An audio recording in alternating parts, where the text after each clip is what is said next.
Ustadz Hamzah izin bertanya, di daerah saya ada seorang ustadz yang mengimami salat berjamaah, tapi bacaannya sangat lama karena ustadz tersebut seorang hafidz Quran. Karena salatnya terlalu lama sehingga para jamaah merasa keberatan dan merasa tidak suka dengan ustadz tersebut. Padahal sudah diingatkan untuk jangan lama-lama untuk salat, tetapi tetap saja ustadz tersebut mengimami salat sangat panjang dan lama bacaannya. Yang saya tanyakan ustadz, bagaimana hukumnya menjadi makmum yang kita tidak suka dengan imamnya karena salat dan bacaannya sangat panjang dan sangat memberatkan bagi jamaah. Syukran. Tayyib, yang pertama nasihat untuk yang bertanya, bagaimana hukumnya salat terhadap imam yang kita tidak sukai? Maka ketidaksukaan kita terhadap imam yang panjang itu perlu dikoreksi. Ini nasihat dari dua sisi ya. Yang pertama, ya, kalau kita mendapati pada diri kita, ya, pada diri kita membenci seorang imam yang sholatnya lama, maka hendaknya dia mengoreksi dan bermuhasabah diri kepada Allah Subhanahu wa taala. Perbanyak zikir Allahumma ya hayyu ya qayyum bi rahmatika astaghits, Allahumma aslih li sya'ni kullah wa la takilni ila nafsi tarfata ain. Minta diperbaiki hatinya. Berarti ada penyakit-penyakit dalam hati kita ketika kita mendapati ada seorang imam yang mungkin bacaannya panjang lalu kita tidak suka. Ya, bisa saja banyak syaitan yang ada pada diri kita sehingga kita tidak suka mendengarkan bacaan-bacaan ayat-ayat Allah Subhanahu wa taala. Padahal Allah berfirman, ya, orang-orang beriman itu wa idza tuliyat alaihim ayatu zadatuhum imana. Ketika mereka dibacakan ayat-ayat Allah, harusnya mereka akan bertambah keimanannya. Ya. Bahkan di dalam ayat yang lainnya Allah menyebutkan mereka akan bergetar hatinya. Ya, ini menunjukkan bahwasanya seorang mukmin harusnya hukum asalnya dia senang terhadap bacaan-bacaan Al-Qur'an. Dia harusnya khusyuk terhadap bacaan-bacaan Al-Qur'an. Dia harusnya senang terhadap berlama-lama terhadap membaca dan mendengarkan Al-Qur'an. Ya, ketika kemudian kita mendapati diri kita ternyata tidak suka, maka jangan salahkan imamnya terlebih dahulu. Perhatikan di sini, jangan salahkan imamnya terlebih dahulu, tapi introspeksilah diri kita. Ya, ini nasihat bagi sang penanya.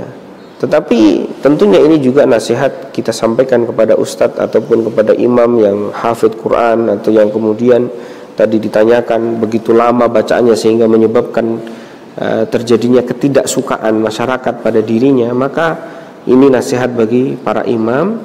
Ya, memang nasihatnya adalah bahwa imam itu hendaknya dia faqih terhadap ilmu agama, bukan hanya hafal Quran, tetapi dia harus tahu akhwal mukhattab, akhwal mura'in, ya, akhwal mukhattabin, ya, dia harus tahu dia itu sedang imam dengan siapa.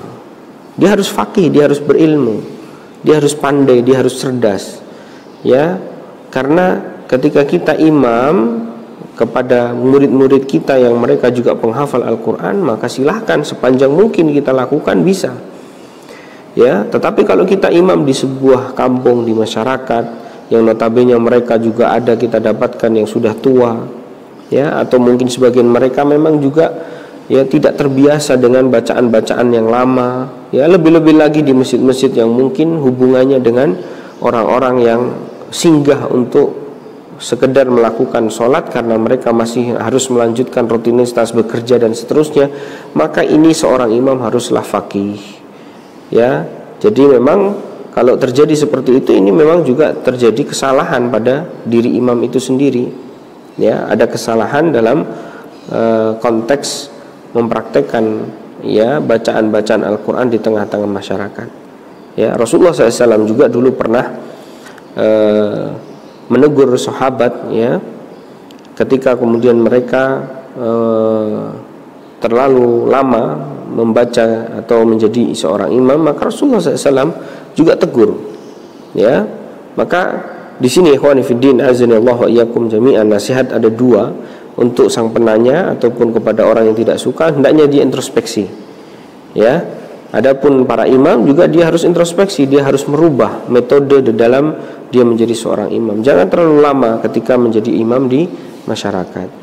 Dan ini juga terkadang kita dapati kalau mereka imam di masyarakat lama, begitu sholat sunnah sendiri cepat ya, bacaannya malah kadang-kadang cuman Al-Ikhlas sama Al-Asr. Nah ini jangan, ya harusnya dibalik. Kalau mengimami manusia, melihat potensi kemudian jamaahnya ternyata banyak orang tua, terus banyak orang yang bekerja, jangan lama-lama. Tapi nanti kalau kita sholat sendiri, sholat sunnah atau sholat malam, silahkan Anda hatamkan Al-Quran, itu juga diperkenankan. Nah seperti itu, wallahu ta'ala a'lam bishawab. Tetapi intinya bagi sang penanya hendaknya tidak terlalu menyalahkan ustadznya, karena ustadznya juga mudah-mudahan mendengarkan apa yang kita sampaikan dan dinasehati tetapi kita harus introspeksi diri kita sendiri, bahwa apa yang kemudian dibaca imam itu bukanlah koran, bukanlah majalah, bukanlah berita-berita, bukanlah Instagram, tetapi itu adalah ayat-ayat Allah Subhanahu wa taala yang harusnya kita harus lebih betah dibandingkan ketika kita berada di handphone kita, berada di depan layar-layar televisi kita. Maka mudah-mudahan Allah Subhanahu wa taala senantiasa memberikan taufik kepada kita semuanya. Wallahu taala a'lam bishawab.